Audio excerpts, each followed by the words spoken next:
తర్వాతి రోజు ఫోన్లో మోగుతున్న అలారంను ఆఫ్ చేసి ఇరిటేటింగ్గా ఫేస్ పెట్టింది విరాలి.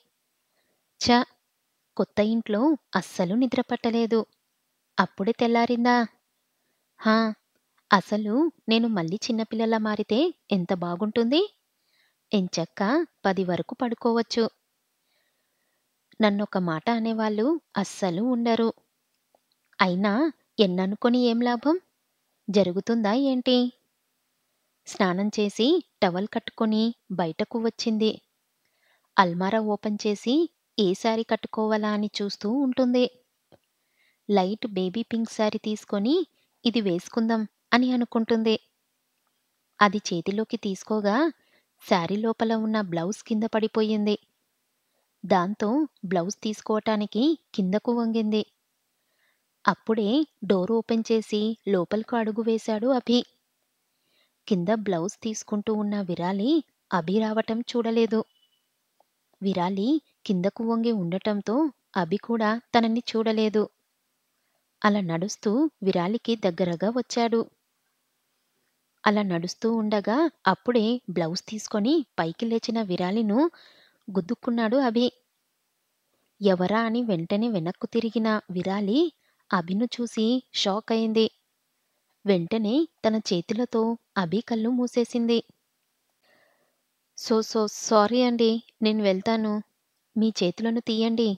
నో, నేను కళ్ళు తెరవను. వెనక్కి తిరిగి వెళ్ళిపోతా. నిజంగా. అవును, నిజంగా. సరే అని చెప్పి చేతులు తీసేసింది విరాలి. అభి టక్కున వెనక్కు తిరిగి రూమ్ బయటకు వచ్చేశాడు. అభి వెళ్ళిపోయిన వెంటనే పరిగెత్తుకుంటూ వెళ్ళి డోర్ క్లోజ్ చేసేసింది. అమ్మో అమ్మో అమ్మో! Thank God! ఈరోజు నా మానం, నా ప్రాణం రెండూ సేఫ్ అయ్యాయి. నన్ను మేకప్ లేకుండా చూసుంటే అమ్మో! అమ్మో! విరాలి, ఈరోజు నీ దశ బాగుందే. పోన్లే, ఆ అభికి కాస్తైనా మేనర్స్ ఉంది. ఏం లాభం? నిప్పు చిన్నదైనా, పెద్దదైనా మొత్తం అడవిని తగలబెడుతుందిగా అని అనుకుంటూ త్వరగా శారీ వేసుకొని రెడీ అయ్యి కిందకు వచ్చింది. సోఫాలో కూర్చొని చందుతో మాట్లాడుతూ ఉంటాడు అభి. అభి దగ్గరకు వచ్చి నిలబడింది విరాలి. విరాలి రావటంతో కళ్ళు తన వైపుకు తిప్పాడు. విరాలి, నా రూంలో ఫైల్స్ ఉన్నాయి, తీసుకొనిరా. అలాగే సార్ అని చెప్పి అభి రూంలోకి వెళ్ళింది. చందు అభితో ఏంట్రా, అప్పుడే మొదలైందా ఆఫీస్ హడావిడి అని అడిగాడు. బటన్ సరిచేసుకుంటూ ఇంకేం చెయ్యాలి, నీలా నేను కూల్గా ఉండలేను.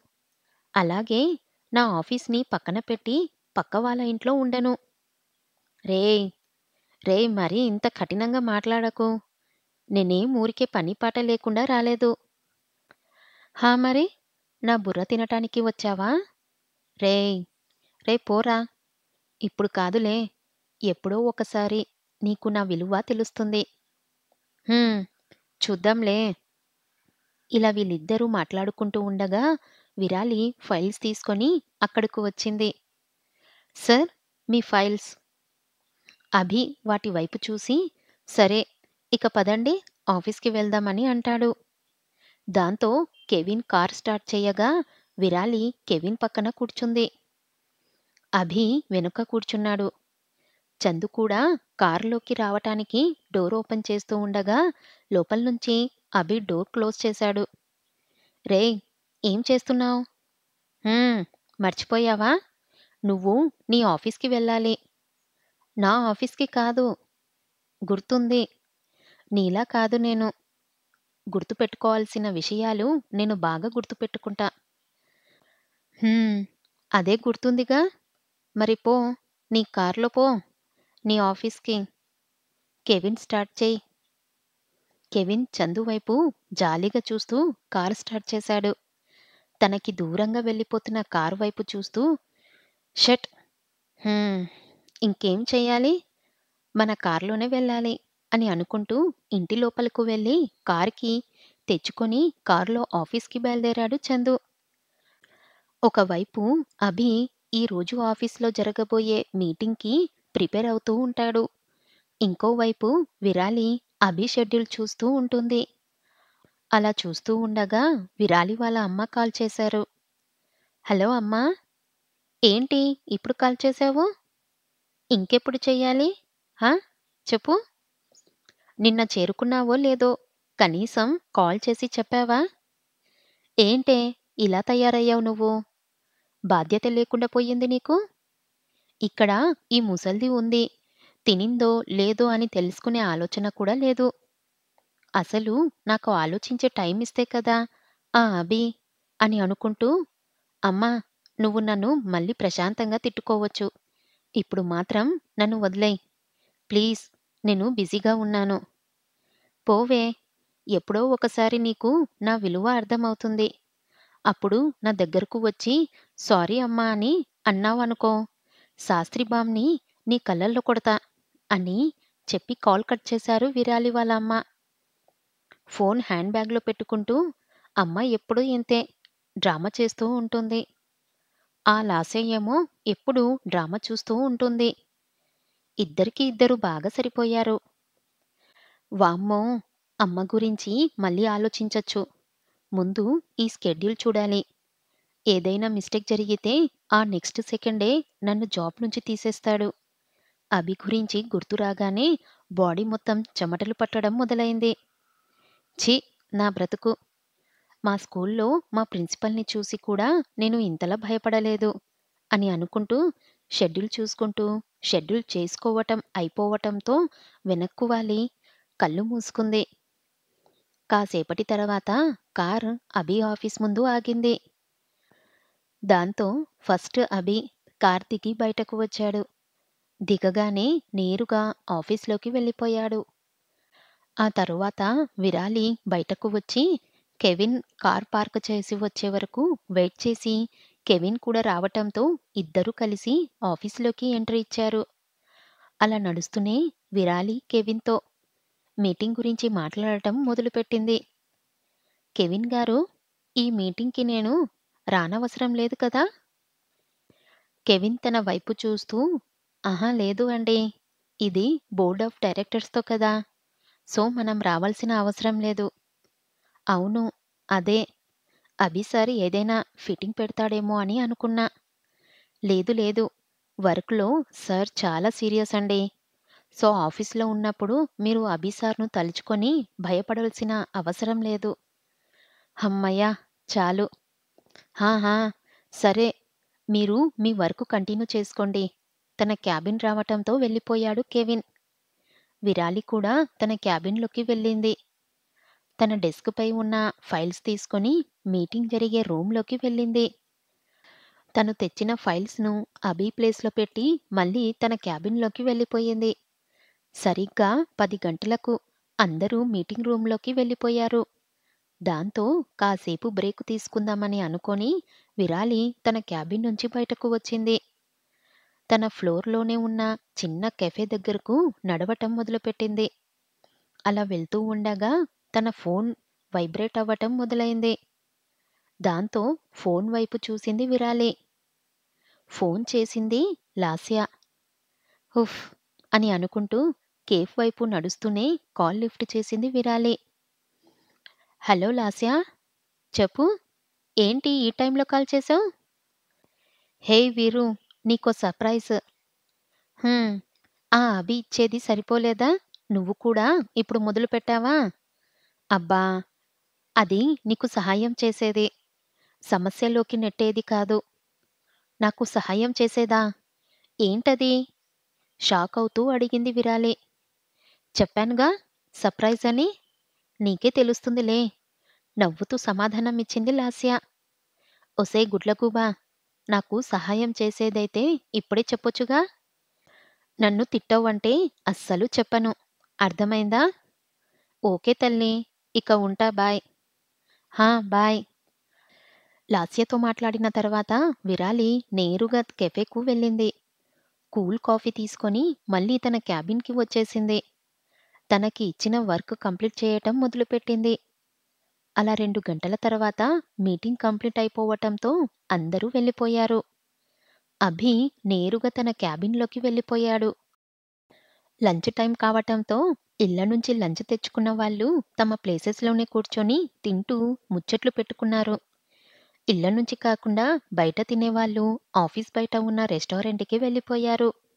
విరాలి కూడా లంచ్ కోసం రెస్టారెంట్‌కి బయలుదేరింది. తన ఎదురుగా కెవిన్ వెళ్తూ ఉండటం చూసి నడకలో వేగం పెంచి కెవిన్‌ని పలకరించింది. సడన్‌గా విరాలిని చూసి భయపడ్డాడు కెవిన్. గుండెపై చెయ్యి వేసుకొని, ఏంటండీ ఇలా భయపెట్టారు? వెకిలిగా నవ్వుతూ, సారీ, మీరు భయపడతారని అనుకోలేదు. పర్లేదు. ఎక్కడికి బయలుదేరారు ఇంతకీ? అదా, లంచ్ చెయ్యటానికి రెస్టారెంట్‌కి వెళ్తున్నా అని అంటుంది విరాలి. అవునా, నేను కూడా వెళ్తున్నా. సరే రండి, ఇద్దరం కలిసి వెళ్లి తినేసి వద్దాం. ఓకే, పదండి. ఇద్దరూ కలిసి మాట్లాడుకుంటూ రెస్టారెంట్‌కి చేరుకున్నారు. ఇద్దరూ వెళ్లి చైర్స్‌లో కూర్చొని లంచ్ ఆర్డర్ చేశారు. నాకు వెజ్ బిర్యానీ కావాలి అని విరాలి అంటే, నాకు నాన్ వెజ్ కావాలి అని కెవిన్ అంటాడు. కానీ పాపం కెవిన్ ఏదైతే విరాలి ఉన్నప్పుడు ఆర్డర్ చేయకూడదో అదే ఆర్డర్ చేసేశాడు. దాంతో కళ్ళు పెద్దవి చేస్తూ, ఏంటిది కెవిన్ గారు? మీ కడుపు నింపుకోవడం కోసం ఒక మూగజీవిని తింటారా? మీకు ఇంత క్రూరమైన మనసు ఉంది అని అనుకోలేదు. విరాలి ఏం మాట్లాడుతుందో అస్సలు అర్థం కాలేదు కెవిన్‌కి. ఏంటండీ, నేనేదో పాపం చేసినట్టు చెబుతున్నారు? ఏమైందసలు? పాపం కదూ! ఘోర అన్యాయం. ఇలా మూగజీవులను చంపటం మంచిది కాదు. ఎందుకు? అవి ఉండేది మనం తినటానికే కదా! ఆహా! కాదు. చూడండి చెప్తా అని టేబుల్‌పై ఉన్న టిష్యూ అండ్ తన దగ్గర ఉన్న పెన్ చేతిలోకి తీసుకుంది. విరాలి ఏం చెయ్యబోతుందో అని ఉత్సాహంగా ఉంటాడు కెవిన్. కానీ కెవిన్ బాబుకి ఏం తెలుసు? విరాలి భాగవతం మొత్తం చెప్పబోతుందని? చూడండి, ఈ ప్రపంచంలో మొత్తం ఎన్నో రకాల జీవరాశులు ఉన్నాయి. అవన్నీ వాటి కర్మల వల్ల జంతువులుగా, మనిషిగా, కుక్కగా, నక్కగా అలా పుడతాయి. ఇప్పుడు మనం తప్పు చేస్తే, అంటే మనిషి జన్మలో ఉండి తప్పు చేస్తే నెక్స్ట్ జన్మలో మనం ఇలా కోడిగానో, కుక్కగానో పుడతాము. అంటే మీరు ఒక ఆత్మని చంపుతున్నారు. నిర్దాక్షిణ్యంగా ఒక మనిషిని చంపి తినటం, అలాగే ఒక జంతువును చంపి తినటం రెండూ ఒకటే. మీరు ఇలా నాన్ వెజ్ తింటే నెక్స్ట్ జన్మలో మిమ్మల్ని ఒకరు తింటారు. అర్థమైందా? అయిందయింది. దేవుడా! ఇక జీవితంలో నేను నాన్ వెజ్ తినను. బేరర్, బేరర్, వెంటనే నా ఆర్డర్ క్యాన్సిల్ చేసి వెజ్ బిర్యానీ తీసుకొని రా. వెరీ గుడ్ కెవిన్ గారు. బెరీర్ వచ్చి వెజ్ బిర్యానీ అని రాసుకొని కాస్త దూరం వచ్చాడు. కాస్త దూరం వచ్చాక విరాలి వైపు చూసి, దేవుడా! ఇలాంటి అమ్మాయి రోజూ వస్తే ఇక అంతే. నాన్ వెజ్ అయితే 500, అదే వెజ్ అయితే 250. అయితే ఇప్పుడు ఆ అమ్మాయి వల్ల 250 బొక్క అన్నమాట. అయినా రోజు ఒంటరిగా వచ్చేది, ఈ రోజు వేరే వాళ్ళతో వచ్చిందేంటి? వస్తే వచ్చింది. తను ఎలాగో తినట్లేదు కదా! పక్కన వాళ్ళని కూడా ఎందుకు తినకుండా చేస్తుంది? పోన్లే, ఆ అబ్బాయికి ఒక్కటే చెప్పింది. చూస్తూ ఉంటే మైక్ పెట్టుకొని అందరికీ చెప్పేలా ఉంది అని అనుకుంటూ 2 ప్లేట్స్ వెజ్ బిర్యానీ తీసుకొని కెవిన్ మరియు విరాలి కూర్చున్న టేబుల్‌పై పెట్టి వెళ్ళిపోయాడు. దాంతో ఇద్దరూ తినటం మొదలుపెట్టారు. ఏంటి కెవిన్ గారు, మన శాడిస్ట్ బాస్ రాలేదు రెస్టారెంట్‌కి? అది సార్ మూడ్ బాలేదండి. అతని మూడ్ ఎప్పుడు బాగుందని? కానీ ఇంతకేమైంది? మీటింగ్‌లో సార్‌కి గుర్తు చేయకూడనిది గుర్తు చేశారు. అవునా? ఏంటది? అభి సార్ ప్రాణమైన అమృత గురించి. దాంతో తినటం ఆపేసి కెవిన్ వైపు చూస్తుంది విరాలి. అమృతనా? ఎవరు తను? అమృత అంటే కేవలం పేరు కాదు అండి. అభి సార్ ప్రాణం. అబ్బో! మరి అమృత గురించి గుర్తు చేస్తే ఎందుకు సార్ మూడ్ ఆఫ్ అయ్యారు?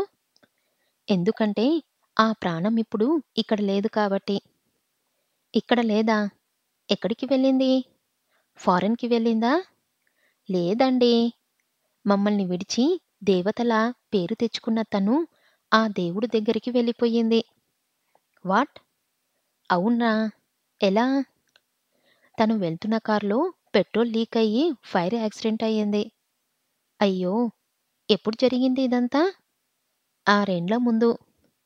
కెవిన్ అలా అనటంతో విరాలికి అన్నీ గుర్తుకు వచ్చాయి. తను మొదటిసారి అదే ఇంటికి వచ్చినప్పుడు గేట్‌కి ఒకవైపు అమృత అని రాసి ఉండటం, అలాగే గార్డెన్‌లో పాతపడిన ఉయ్యాలలపై అమృత పేరు ఉండటం. అంటే నేను అభి సార్ ఇంటికి మొదటిసారి వచ్చినప్పుడు గేట్‌పై, ఉయ్యాలపై చూసిన అమృత పేరు ఈ అమ్మాయిదేనా? అవును.